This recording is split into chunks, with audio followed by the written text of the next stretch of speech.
अस्सलाम वालेकुम व्यूअर्स। पिछली वीडियो में हमने डिस्कस किया था मैटर के बारे में कि मैटर क्या चीज़ होती है, मैटर को क्या कहते हैं, उसको डिफ़ाइन भी किया था। हम आज थोड़ा सा नेक्स्ट लेक्चर में जाने से पहले थोड़ा सा मैटर को देखते हैं, क्योंकि लास्ट वीडियो में आई थिंक आपको मेरा लास्ट पार्ट नहीं मिला होगा, क्योंकि कुछ इश्यूज़ प्रॉब्लम नेट प्रॉब्लम की वजह से या पता नहीं क्या इशू था जो आपको मेरा लास्ट पार्ट नहीं मिला।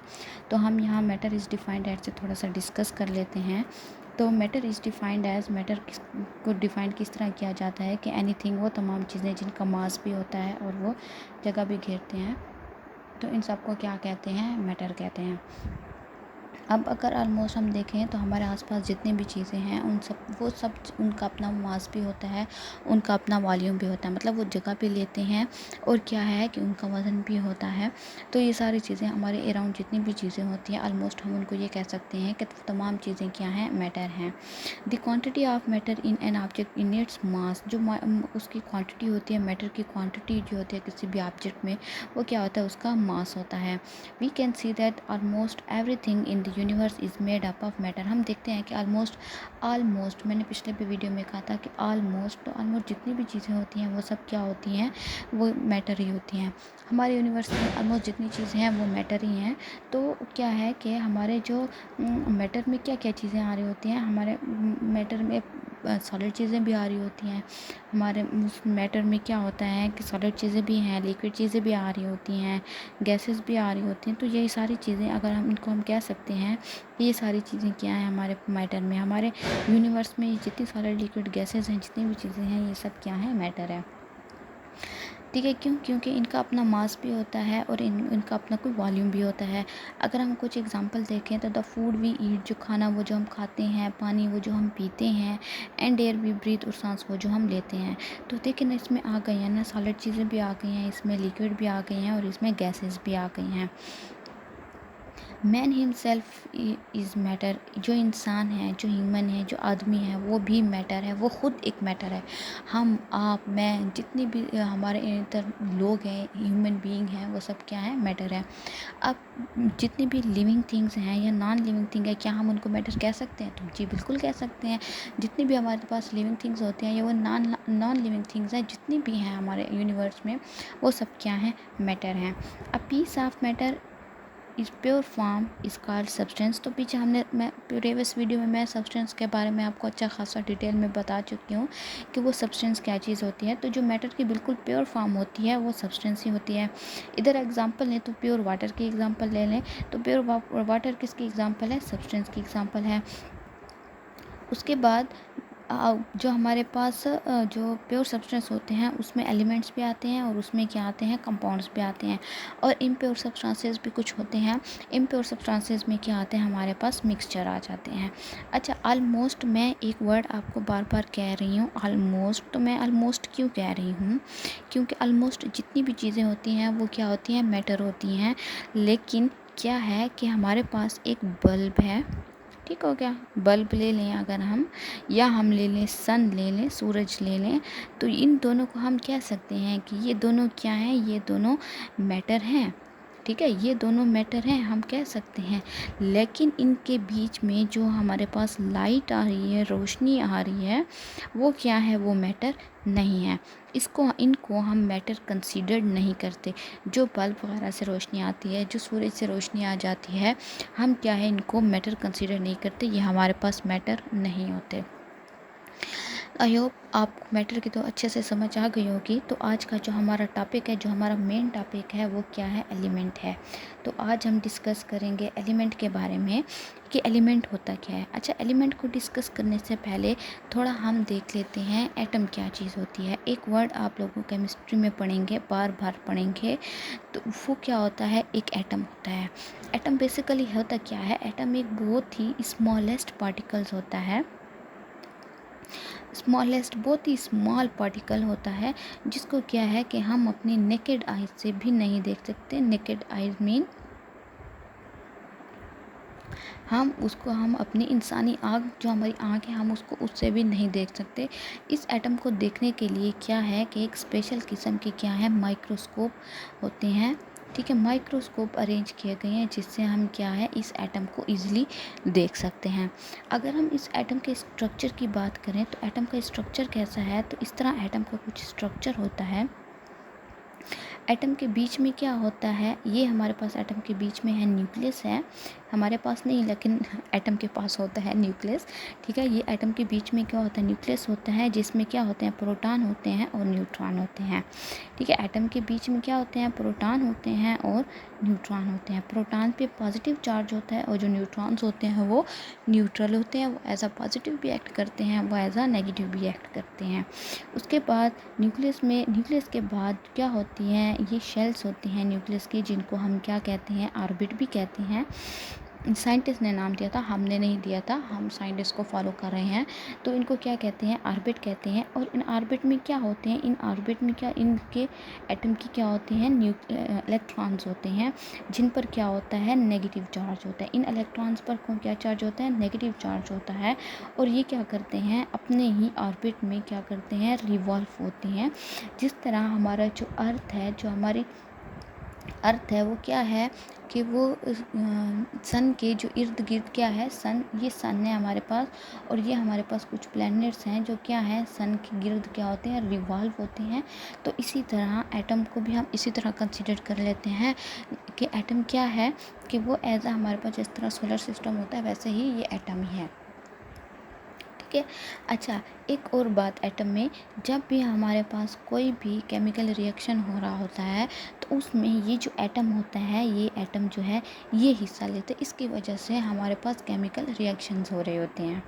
अब एटम की समझ तो आ गई है, तो अब हम डिस्कस करते हैं एलिमेंट क्या होते हैं। तो एलिमेंट क्या होते हैं, बिल्कुल प्योर सब्सटेंस होते हैं, बिल्कुल प्योर होते हैं। पीछे अभी भी हमने डिस्कस किया है कि एलिमेंट क्या होते हैं, बिल्कुल प्योर सब्सटेंस होते हैं। और एलिमेंट कैसे बने हुए होते हैं, इनमें जो एटम्स होते हैं वो बिल्कुल सेम टाइप के एटम होते हैं। इनमें एटम क्या होते हैं, बिल्कुल सेम टाइप के एटम्स होते हैं। अब कैसे सेम टाइप के एटम होते हैं, फॉर एग्जांपल हम ले लेते हैं, गोल्ड को ले लेते हैं। गोल्ड, सोना, जो आजकल बहुत महंगा हो चुका है।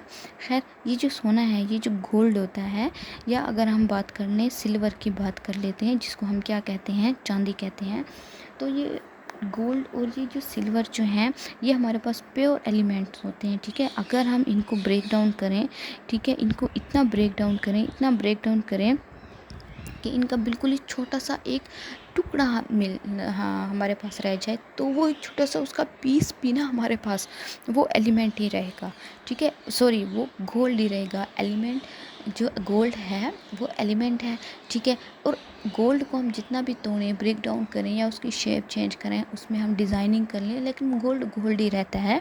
हम ये नहीं कहते कि हमने गोल्ड की ब्रेक डाउन किया तो वो सिल्वर बन गया, सिल्वर की हमने ब्रेक डाउन किया तो वो पीतल बन गया। इस तरह नहीं होता। गोल्ड के हम जितने भी ब्रेक डाउन करें, उसमें डिज़ाइंस वगैरह रखें, तो वो क्या है कि वो गोल्ड ही रहता है।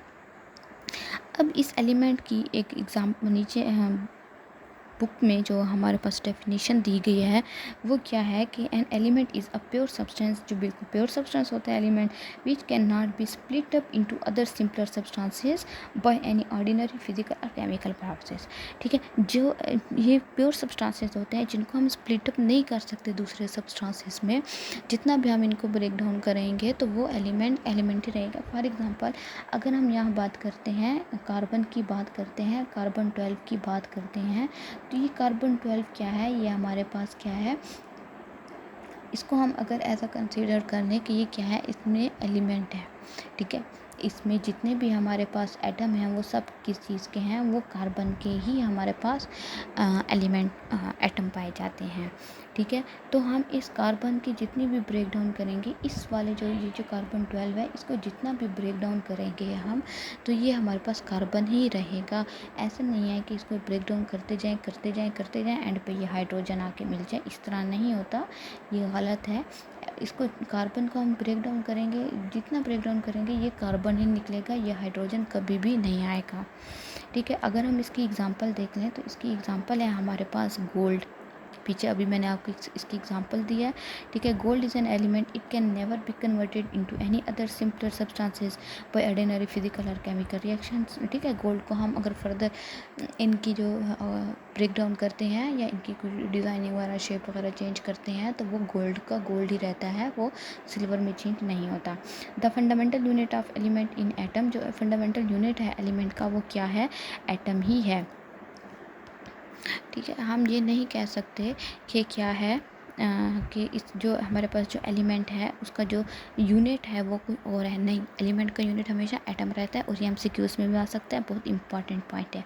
साइंटिस्ट हैव डिस्कवर्ड अप्रॉक्सीमेटली, अब साइंटिस्ट ने कितने एलिमेंट को डिस्कवर किया है, 118 एलिमेंट को साइंटिस्ट ने डिस्कवर किया है, जिसमें से 92 जो हैं वो नेचुरल हैं, और बाकी जो रेस्ट हैं जो रिमेनिंग हैं वो क्या है लेबॉर्ट्री में उन्होंने प्रिपेयर किए गए हैं। अच्छा, उसके बाद है made up of element are made up of particles and atom is the smallest particle of an element, बिल्कुल ठीक है। Each element consist of only one kind of atom of a particular element are same to either each other but different from atoms of other elements. अगर हमारे पास hydrogen के element हैं तो वो hydrogen के एलिमेंट एक दूसरे के क्या होंगे, सिमिलर होंगे, सेम होंगे। लिथियम के हैं तो वो लिथियम के जितने भी हमारे पास एलिमेंट होंगे वो सेम होंगे।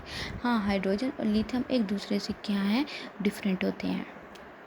सिंबल्स ऑफ एलिमेंट की बात करते हैं तो सिंबल ऑफ एलिमेंट में क्या होता है, सिंबल किसको कहते हैं, फॉर एग्जांपल हम एक निक नेम दे दें कि हमारे पास जितने भी एलिमेंट हैं उनको ऐसा निक नेम दे दिया हमने, या उनको स्मॉलेस्ट नेम दे दिया हमने, ठीक है। In 1814 Berzelius suggest that the system of representing element with symbols, उन्होंने क्या किया, जितने भी एलिमेंट्स हैं उनको एक सिंबल से रिप्रेजेंट कर दिया। The shortest name of element is called symbol. इसकी डेफिनेशन क्या है कि हमारे पास जितने भी एलिमेंट हैं उनको जो शॉर्टेस्ट नेम दिया जाता है उसको क्या कहते हैं, सिंबल कहते हैं। In most cases the first letter of the name of the element taken in capital letter. अच्छा, जितने भी हमारे पास जो एलिमेंट्स होते हैं यहाँ पर देख लें, boron, carbon, fluorine, hydrogen, oxygen, nitrogen, sulphur, ये जितने भी हमारे पास जो फर्स्ट 7 जितने भी एलिमेंट हैं इनको अगर हम इनके सैम्पल्स देखें तो इनका जो फर्स्ट लेटर है, जैसे B हो गया, C हो गया, F हो गया, H हो गया, O हो गया, N हो गया, S हो गया, तो ये सारे क्या हैं, इनको बिल्कुल फर्स्ट लेटर हैं, तो इनको ऐसा बिल्कुल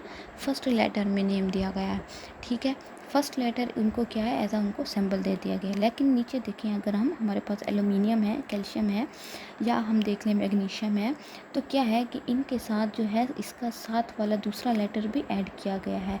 तो ये क्यों ऐड किया गया है, देखिए Al हो गया, इधर Ca हो गया, मैग्नीशियम का क्या हो जाता है, Mg हो जाता है। तो ऐसा क्यों हो जाता है, क्योंकि हमारे पास जो A होता है ये ऑलरेडी यूज़ हो चुका होता है, ठीक है, जिसकी वजह से हम साथ में उसका जो दूसरा लेटर होता है, एक तो कैपिटल लेटर हम लेते हैं सिंबल के तौर पे, लेकिन जो लेटर हमारे पास पहले से क्या होते हैं, रिपीट हुए हुए होते हैं, तो साथ में हम उसका एक इनिशियल लेटर भी ले लेते हैं जो उसके बाद में होता है, तो उन दोनों को इकट्ठा करके वो एज अ सिंबल यूज़ कर लेते हैं। इसी तरह एल्यूमिनियम का Al हो गया, कैल्शियम का Ca हो गया। क्यों, क्योंकि कैल्शियम का अगर हम कार्बन का देखें C, तो अगर हम कैल्शियम को सिर्फ C लिखते तो हमें पता ना चलता कि ये ये C किसका है, ये कार्बन का है या कैल्शियम का है। तो अगर साथ में बीच में A ऐड हो गया है तो अब हमें समझ आते हैं कि ये सिर्फ C जो है वो कार्बन है, और Ca जो है तो वो क्या हो जाता है, हमारे पास कैल्शियम हो जाता है।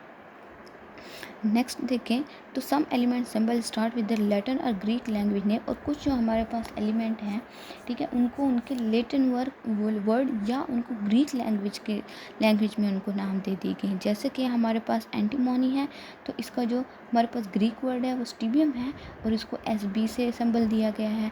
कॉपर की बात करें तो कपरम है, उसको Cu से सिंबल दिया गया है। गोल्ड की है, इसको एरम है तो इसको Au से नाम दिया गया है, ठीक। आयरन है, इसको फेरम, इसका जो ग्रीक वर्ड है वो फेरम है और उसको Fe है। लेड हो गया, उसको plumbum Pb। Mercury, hydrargyrum Hg। इसी तरह सारे जितने भी एलिमेंट्स हैं, कुछ ये जो एलिमेंट्स हैं, ये वाले जो एलिमेंट्स हैं, इनको क्या है कि इनको ग्रीक लेटर से उनका नाम दिया गया, उनको एज अ सिंबल के तौर पर यूज़ किए गए हैं, ठीक हो गया। ये उनके सिंबल्स हैं सारे जिनको ग्रीक वर्ड से दिया गया है।